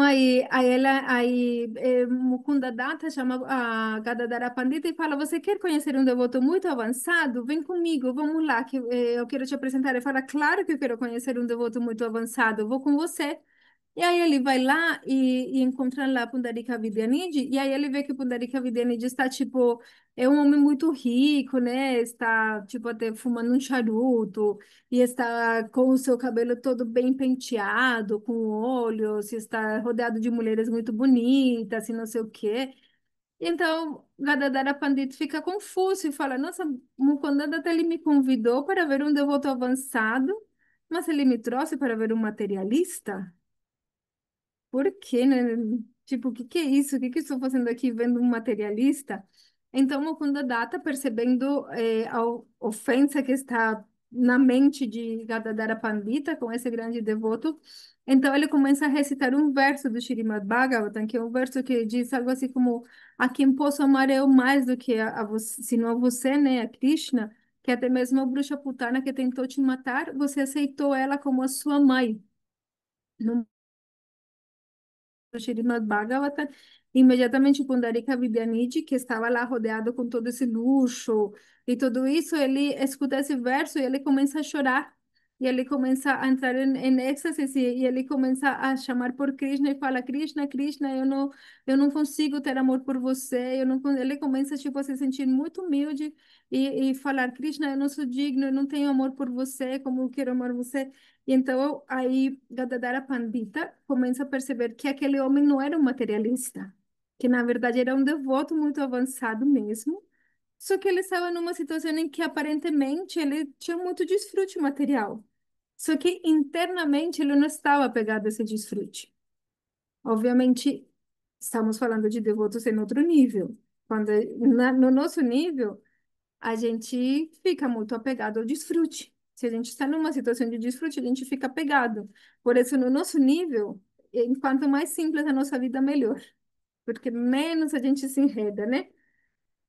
Mas o Gadadhara Pandita, depois, muito triste com a ofensa que ele cometeu, por ele ter pensado que aquela pessoa era um materialista, simplesmente pela situação externa, pergunta para o Senhor Chaitanya o que fazer, e o Senhor Chaitanya fala: você tem que se iniciar com ele, tem que aceitar ele como seu mestre espiritual, e é assim que ele se inicia e aceita a Pundarika Vidyanithi como seu mestre espiritual. Então, quando a gente fala dessa renúncia, quando no Bhagavad Gita Krishna fala dessa renúncia, ele se refere a um sentimento interno. Sempre o processo espiritual se refere a um sentimento interno. Externamente é uma manifestação daquilo que é interno, ou uma manifestação de certas circunstâncias devidas ao karma, devidas a muitas coisas, mas o que importa é qual é o meu sentimento interno, qual é a mentalidade com a que eu me relaciono. Então, não importa a renúncia externa, senão o quão apegado eu estou a isso, porque a gente pode renunciar externamente e ficar muito apegado a posição de um renunciante, ficar muito apegado à fama que dá renunciar, a que os outros pensem como eu sou bondoso, como eu sou uma boa pessoa, que eu faço isso, faço aquilo, como eu sou uma boa pessoa que renunciou ao mundo, ou que, sei lá, ou que faço caridade, ou que, ou que conheço tanto das escrituras, então a gente fica apegado a isso. Então, o transcendentalista, Krishna descreve, ele não tem esse desejo. Internamente ele não tem o desejo. Não é simplesmente uma renúncia externa, senão internamente ele não tem esses desejos. O processo de restrição do gosto dos sentidos por meio de regras e regulações é algo como restringir um doente de certos tipos de comestíveis. O paciente, porém, não gosta dessas restrições nem perde o interesse pelos alimentos. Então é isso. Se a gente tem vontade de desfrutar de algo, mesmo num período de doença, a gente pode se restringir desse desfrute, mas isso não quer dizer que a gente perca o gosto. Então, mesmo que a gente restrinja os nossos sentidos, se a gente não perder o gosto por desfrutar de coisas inferiores, então ainda o processo é mais artificial. Mesmo assim, a gente tem que fazê-lo, né? Mas eh, quem é quem nessa história, né? Quem é o que está se esforçando para aquilo e quem é aquele que já faz de forma natural. Então, do mesmo modo, a restrição dos sentidos por meio de um processo espiritual como Ashtanga Yoga, em conexão com o Yama, Niyama, Pratyahara, etc., é recomendado a pessoas menos inteligentes que não tenham um conhecimento melhor. Os yogis de Chitta Prajna, ou seja, de inteligência estável, são atraídos pela beleza da suprema verdade absoluta. Eles veem o Senhor dentro de si e, portanto, se libertam do desejo pelos objetos externos que são de qualidade muito inferior. Então, essa é a característica. Aquilo que é inferior, eu não quero. Então, o sábio de mente estável, né? Não digo eu, sou um exemplo, né? O sábio de mente estável, aquilo que é inferior, não deseja. Por quê? porque ele já experimentou um gosto superior. Esse verso é muito famoso. Precisamente explica a existência de um nível de experiência muito superior ao do prazer dos sentidos materiais. Então, não é que que ele simplesmente não quer aquilo porque artificialmente não quer, senão porque ele já experimentou algo superior, um prazer superior. Então, ele compreendeu que, sei lá, não é que ele rejeitou o vinho ou a cerveja simplesmente porque não só, obviamente, sim, com sua inteligência, porque sabe que é ruim tudo, mas porque ele já experimentou que a bem-aventurança e a alegria do seu mundo interno, no qual ele percebe a existência de Paramatma, que é essa forma localizada da suprema personalidade de Deus dentro do coração de todo mundo, isso para ele dá um prazer muito maior. Então, para ele não faz sentido nenhum ficar bêbado, porque ele não acha prazer nenhum nisso. Ele acha muito mais prazer em continuar saboreando essa relação com a suprema personalidade de Deus. Então, esse é o segredo, o gosto superior. Então, aqui tem uma diferenciação muito importante para fazer. É quem consegue perceber o eu é Siddha, ou seja, quem está nesse nível de que ele não precisa mais eh, forçar o controle dos sentidos, porque ele já encontrou esse gosto superior, ele já percebe a existência de Paramatma, ele já percebe que é uma alegria muito maior, uma felicidade muito mais intensa na sua relação com Deus. Então, essa pessoa já se considera uma alma perfeita, um Siddha. É diferente de quem é um sadhaka, ou seja, quem é um praticante, que é o nosso nível. O nosso nível é que nós somos praticantes, ou seja, nós estamos almejando chegar nessa perfeição de quem atua porque já saboreia algo superior. Mas para nós, até nós chegarmos lá, nós praticamos o controle artificial dos sentidos, ou seja, o controle forçado dos sentidos. Ainda eu posso, sei lá, ver carne e falar, meu Deus do céu, essa carne cheira bem, mas eu não quero. Ai, Krishna, me ajuda para eu continuar sendo vegetariana, né? Por exemplo. E está tudo bem, esse é um nível. Nós estamos no processo de forçadamente controlar os nossos sentidos, mas uma pessoa que já saboreia essa relação com Deus internamente, ele simplesmente não vai nem se perturbar sequer. É, tipo, não cruza nem pela sua cabeça, porque ele já está em outro nível de sentimentos, de emoção. Então, o controle dos sentidos para ele é uma consequência natural dessa experiência superior que ele vive. Então, essa é a diferença entre um sadhaka, ou seja, um praticante, é alguém que realiza um sadhana, que segue regras e regulações, que é o nosso nível, e uma pessoa que já alcançou a perfeição. Pelo menos já está nas portas da perfeição, porque ainda a perfeição é mais detalhada, né? Tem muitas descrições de alguém que chegou nesse nível ainda mais avanço, que é todo um tema que a gente não vai falar dele aqui agora, mas que a gente pouco a pouco vai desenvolvendo também. Então, verso 2,60, vamos ver. Eu queria que a gente fizesse um resuminho, mas a gente tenta finalizar pelo menos esse verso e o próximo, e aí a gente vê se dá tempo de fazer um resuminho. É, perguntas, comentários até aí?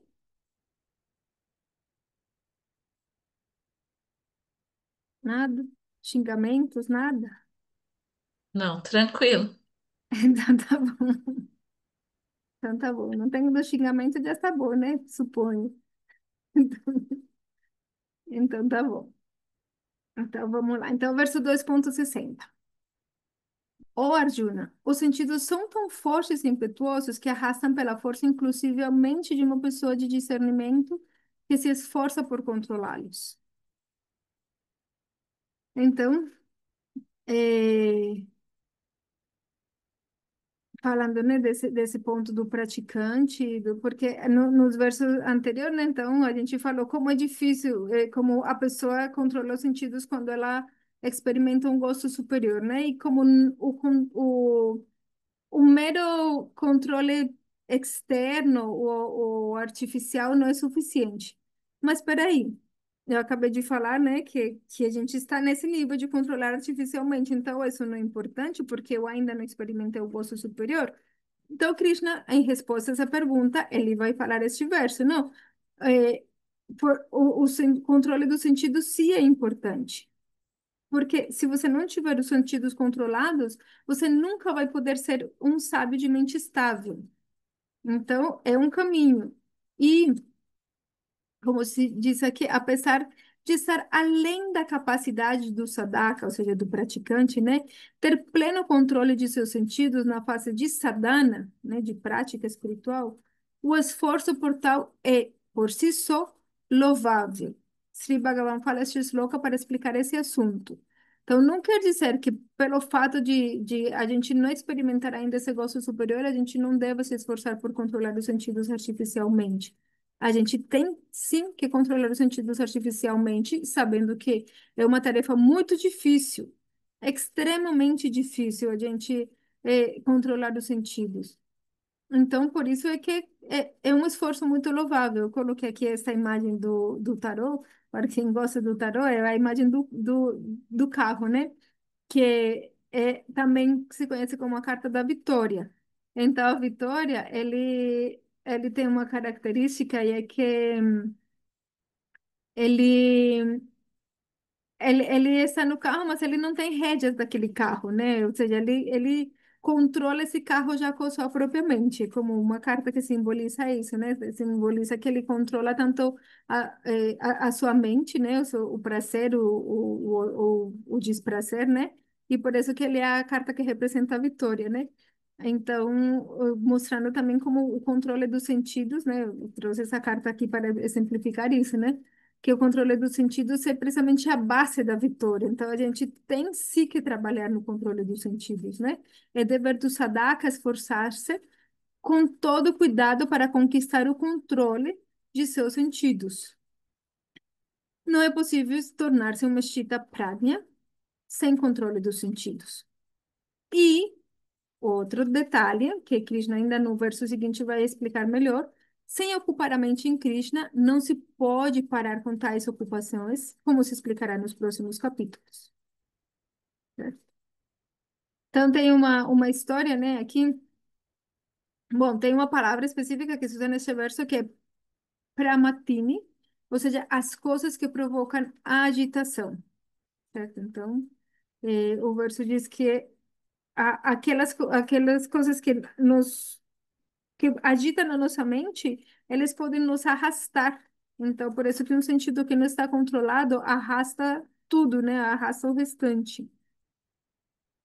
Há muitos sábios, filósofos e transcendentalistas que tentam subjugar os sentidos, mas apesar dos seus esforços, mesmo os maiores deles, impelidos pela mente agitada, às vezes caem vítima da gratificação dos sentidos materiais.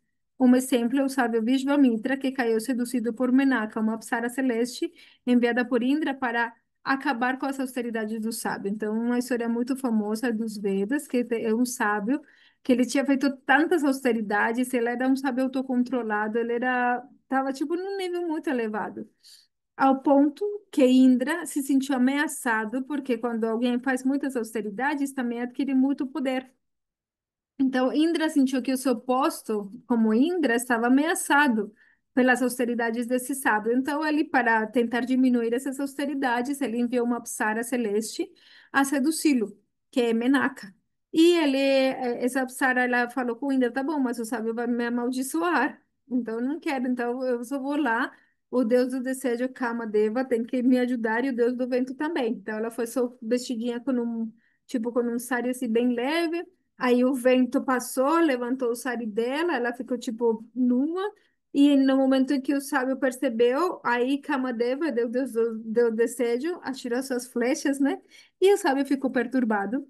E assim, esse sábio parou com suas austeridades, ficou com ela há muito tempo, tiveram uma filha, que depois ele se separa, né? A filha é abandonada, que depois essa é toda uma outra história, como ela se torna a mãe de Bharata Maharaj, precisamente, Sakuntala.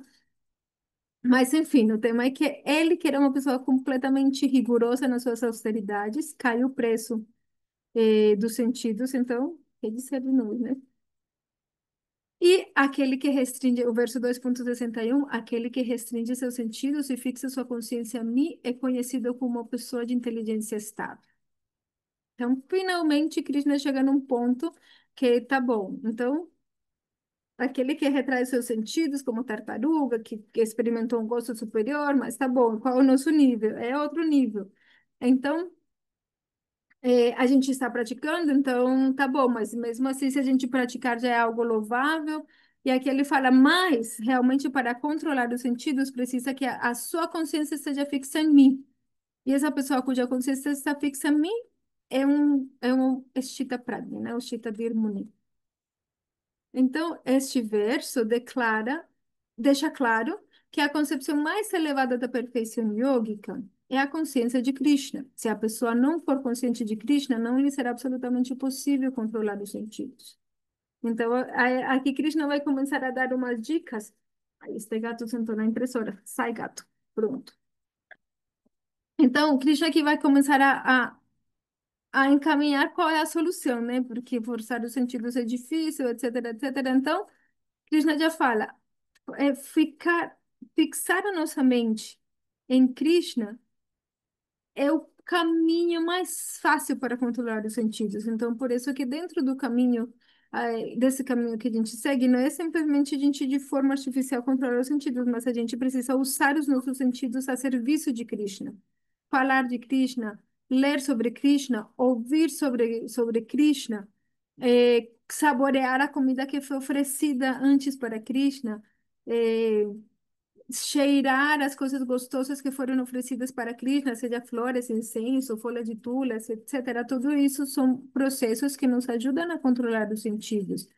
Se eu vou assistir um filme, assiste um filme que realmente te conecte, te lembre da tua conexão espiritual, que te ajude no avanço espiritual. Isso tudo são umas dicas que depois Krishna no Bhagavad Gita ele vai detalhar isso muito melhor, né? Aqui ele está só fazendo uma primeira parte, né? No Yoga Sutra de Patanjali também se prescreve a meditação em Vishnu e não a meditação no vazio. Meditar no vazio, no nada, é muito mais difícil do que meditar em um objeto específico. Então, por isso, meditar nos passatempos de Krishna é muito melhor, é muito mais fácil do que simplesmente meditar no vazio. Matpará é outra palavra usada nesse verso, né, que se refere a meu bhakta, ou seja, não há outra maneira de conquistar os sentidos a não ser praticando bhakti por mim. Então, com esse verso, ele está deixando isso claro. Praticar o bhakti por Sri Krishna é a forma de controlar os sentidos. Então, tem um verso aqui no Srimad Bhagavatam, onde Uddhava, que é um devoto de Krishna, que também tem uma conversa, assim como tem o Bhagavad Gita, que é a conversa entre Krishna e Arjuna, tem o Uddhava Gita, que é maravilhoso também, e que é uma conversa entre Krishna e Uddhava. Então, Uddhava diz, ó Pundarikaksha, Sri Krishna, os yogis que estão apegados à realização de práticas yogis são frequentemente afligidos pela lamentação, porque, apesar de tentarem arduamente, são incapazes de subjugar suas mentes.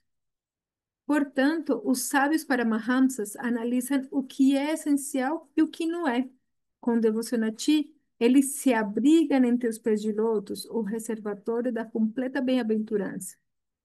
Então, o que Krishna está falando aqui se confirma em outras escrituras, como no Srimad Bhagavatam e outros Puranas também, que é precisamente aqueles com- que não fixam a sua mente em Krishna, que não têm, por assim dizer, todo esse contexto da consciência de Krishna para controlar os seus sentidos, tem muita má dificuldade. Mas Krishna vai explicar isso mais a fundo nos próximos capítulos, mas tem muita má dificuldade para controlar os sentidos. Então, por isso, a gente tenta sempre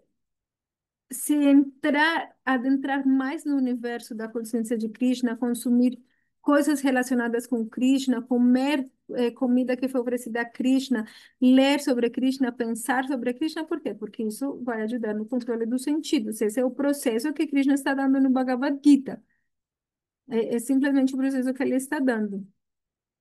Então, também no Chaitanya Charitamrita se confirma, né? Neste mundo é muito difícil controlar os sentidos agitados. No entanto, para quem ocupa todos os sentidos a serviço de Bhagavan Sri Hrishikesha, o Senhor dos Sentidos, esses mesmos sentidos se estabilizam e controlam de forma natural. Então, bom, tem um exemplo, né, de Maharaj Ambarisa, que ele era um simples devoto, mas ele foi capaz de tolerar os insultos do poderosíssimo sábio Durvasa Muni, que ficou zangado por orgulho. Então, deixa eu ver, eu acho que eu vou deixar aqui, isso mesmo. E eu queria que a gente fizesse um pequeno resumo antes de finalizar. Dá tempo? 15 minutinhos para a gente fazer esse resumo até o que a gente vai até aqui? O que que vocês acham? Pode ser?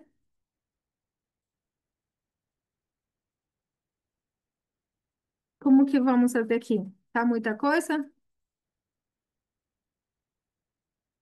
Tá tranquilo? Pode ser, diz a Thaís. Então, eu preparei aqui um resumo Meu Deus, filha. que foi. Ah, não, eu errei aqui.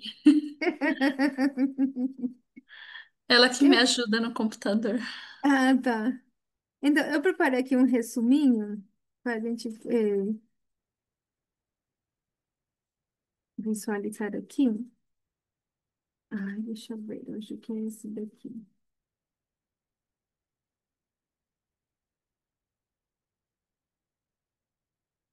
Hum. Vocês estão conseguindo enxergar a minha tela?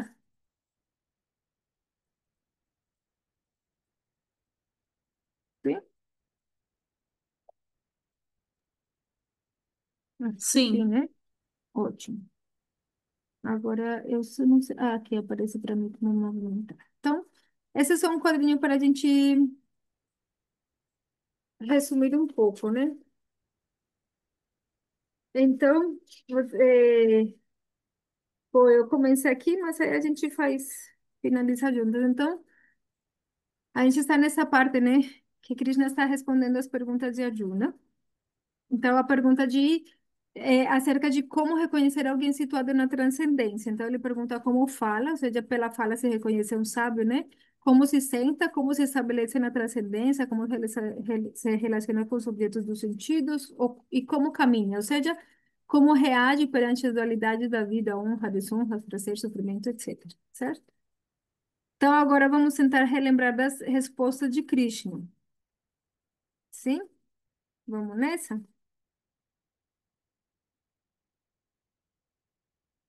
E então, o Krishna responde, né, a descrição de uma Chita Prajna, ou seja, um sábio de inteligência estável.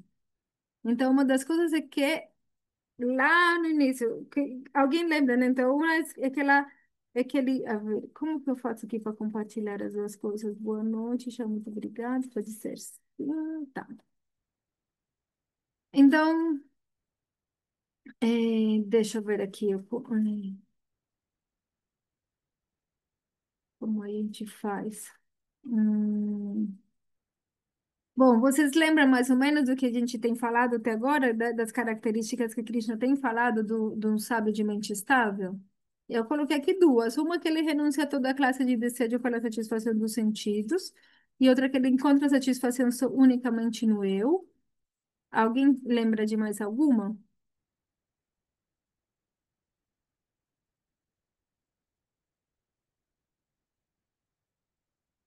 Vamos lá. Quem que lembra? Quem que anotou alguma coisinha por aí?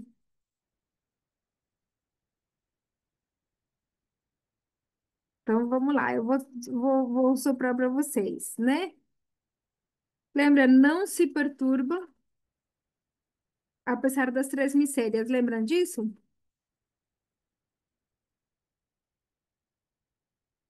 Lembram quais eram as três misérias?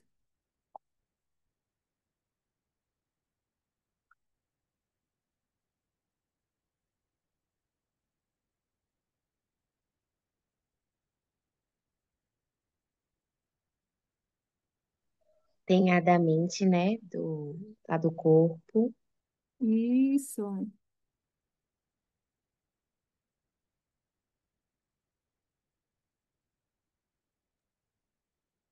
tem também assim, superar suas vontades próprias, né? é, deixar de lado algumas vontades.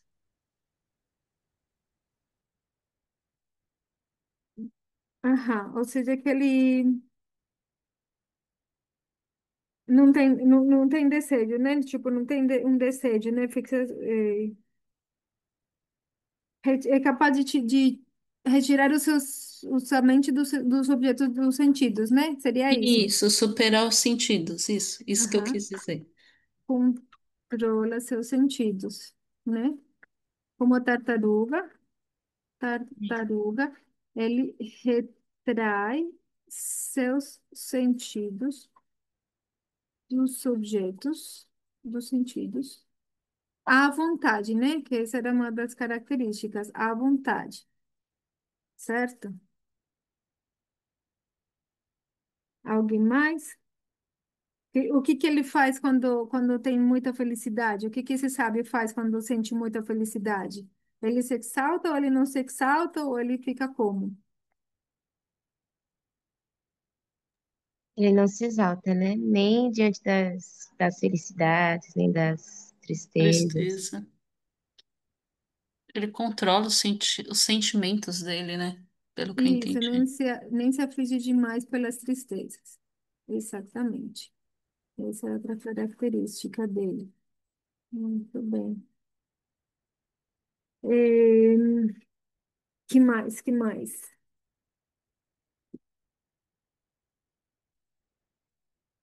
Ele experimenta um gosto superior, né?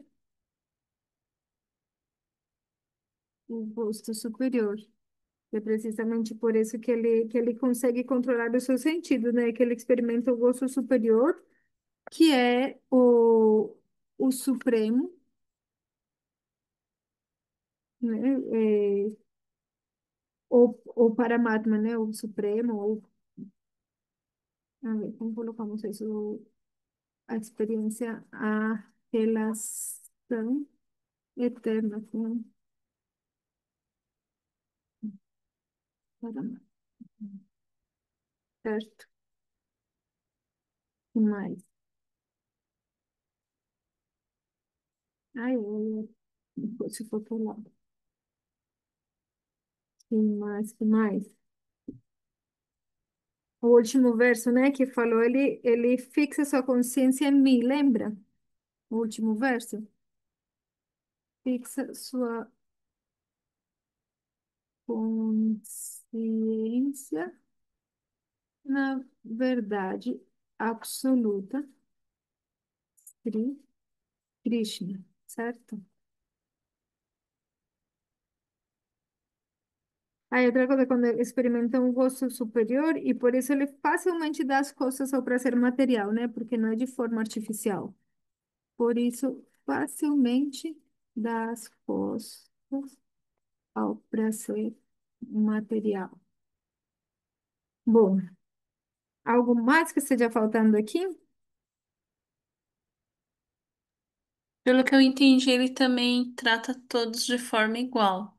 Assim, ele não tem aquele vínculo de filho, de Isso, parentes. o afeto não é ligado a designações corpóreas, né? Exatamente, não é ligado a designações corpóreas, né? Exatamente.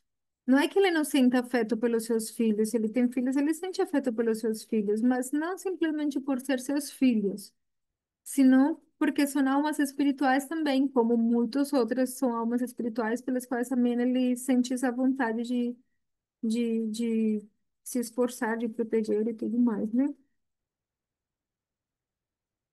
Mais alguém, alguém mais, alguma coisa que esteja faltando? Uma coisa aqui que ele está firmemente situado no conhecimento. Perfeito. Isso foi mencionado lá num dos primeiros versos que a gente leu hoje. A gente só leu para relembrar, né? E também outra coisa que eu estava mencionando aqui é que ele está livre do apego temor e ira. Lembra que falamos do exemplo de Kunti Devi, né? Que ela não tem mais medo de ser rejeitada, de ser exilada. Lembra? Bom, acho que é isso, né? Alguém lembra de alguma outra coisa? Eu anotei esses.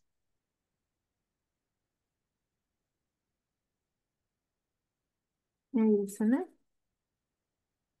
Então, só para a gente relembrar, né? Então, vamos lá.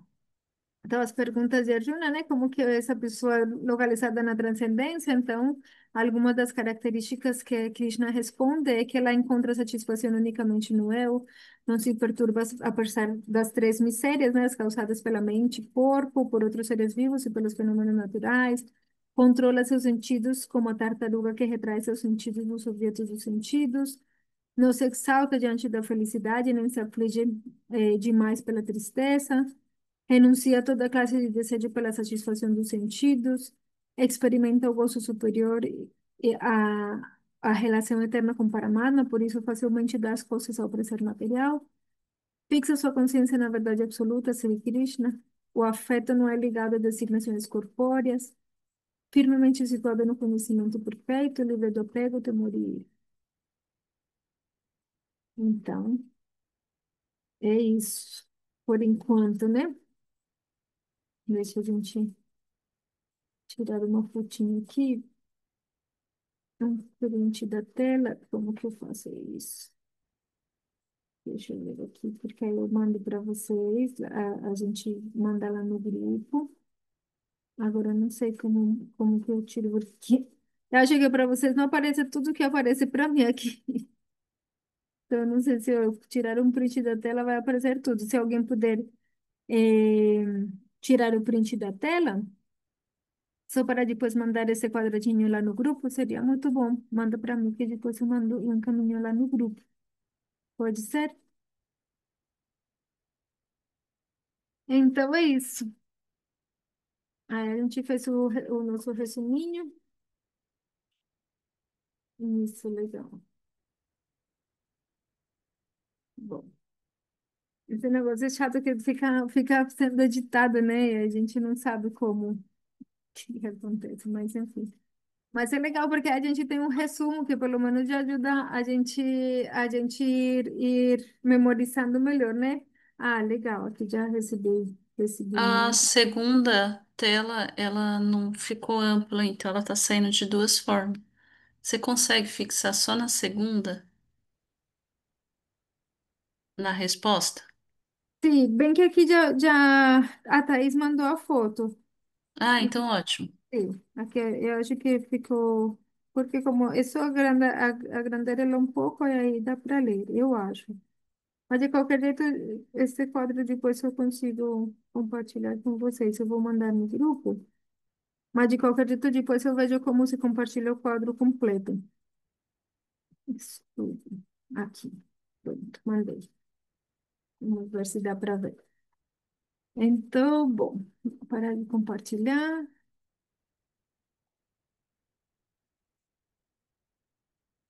Onde?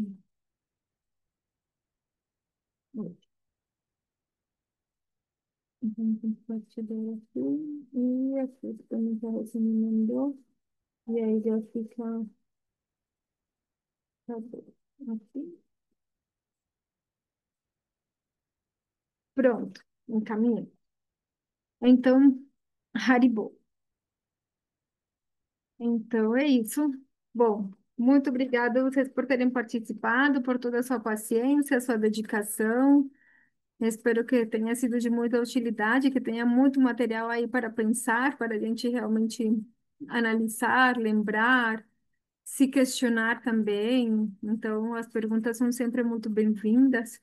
A, a filosofia védica precisamente convida a que a gente pense, não simplesmente a que a gente aceite as coisas dogmaticamente, senão a gente analisar, pensar e avaliar e falar isso faz sentido, isso para mim ainda não faz sentido. Então, usar a nossa inteligência, né, significa se questionar também, se analisar, refletir, chegar a conclusões se tudo isso faz parte importante desse processo de controle dos sentidos, da mente e finalmente de alcançar o Bhakti Yoga. Então, Haribo, muito obrigada mesmo, fico muito feliz de ver todos vocês, né? Então, alguns só vejo o nome, mas eu estou vendo vocês. Roberto fala muito obrigada, Thaís também, muito obrigada. Ótima noite, muita ótima noite também para todos vocês. E Haribo, ai, a gente se vê. Eu tinha falado que não ia ter no dia 23, mas vai ter sim, porque eu pensei que eu não ia poder estar, mas eu vou poder estar sim, daqui a 15 dias. Então eu espero que vocês possam também. A gente se vê no dia 23 de outubro, no mesmo horário, pelo mesmo canal. Haribo, muito obrigada. Jai, Guru Padma Haribo, Ki Jai, Srimad Bhagavad Gita Ki Jai. Haribo, a gente Haribo. se vê dia 23. Obrigado. Tchau. Haribo, um abraço.